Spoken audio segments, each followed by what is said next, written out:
friends, today we are going to have a small introduction about robotics and how it is setting its roots around the world. First of all, let's check out what is robotics. It is a field which deals with the creation and mechanism of robots. Now, what are robots? They are machines that can carry out human actions on their commands in a fully automatic and a semi-automatic manner. For a machine to be called a robo, you have to consider the following factors. First of all, the machine should be programmable and can be programmed for a specific action. Secondly, for interaction with the real world, it must have actuators or sensors. And lastly, it is not compulsory though, but the machine should be automatic or semi-automatic. But the fact that the machine is automatic can't purely decide if that is a robo or not. For example, if we think about tele-robots, then they completely work as per the commands of the humans and they are controlled by us only and they aren't automatic at all. And still, they are robots. So, exceptions are always there. It is basically very hard for the scientist to decide the exact features of a robo because every robo works in a different manner. Like they do follow the commands of the humans, but they have different actions and specific work for which they are designed.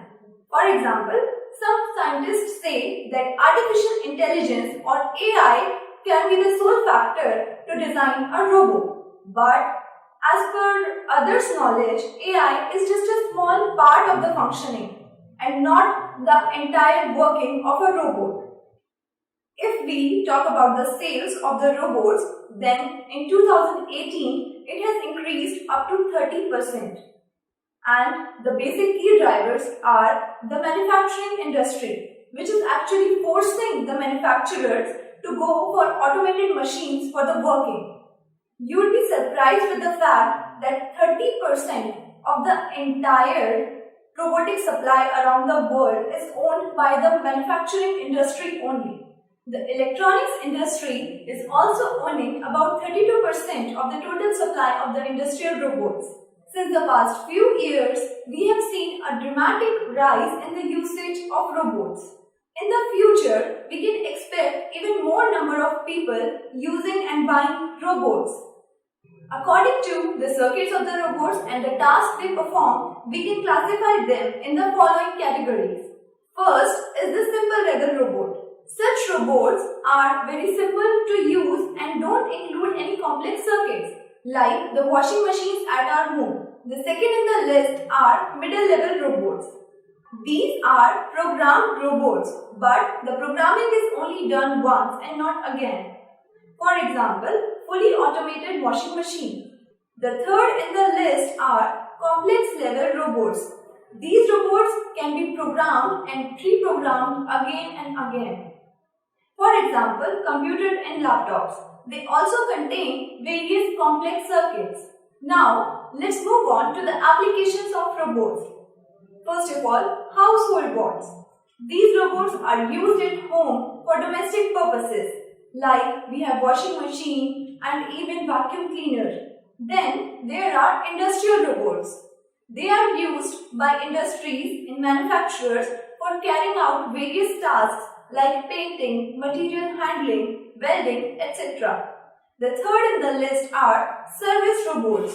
These robots are basically used for collecting data and research purposes. The fourth in the list are medical robots. These robots are used for medical purposes and by the doctors and even for carrying out various surgical treatments.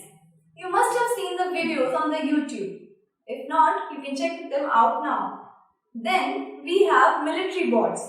These are used by the military and armed forces for discarding the bomb and even for shipping purposes. Then there are space bots. They are designed to carry out research work in the space, like NASA have sent many robots on the planet Mars to explore it.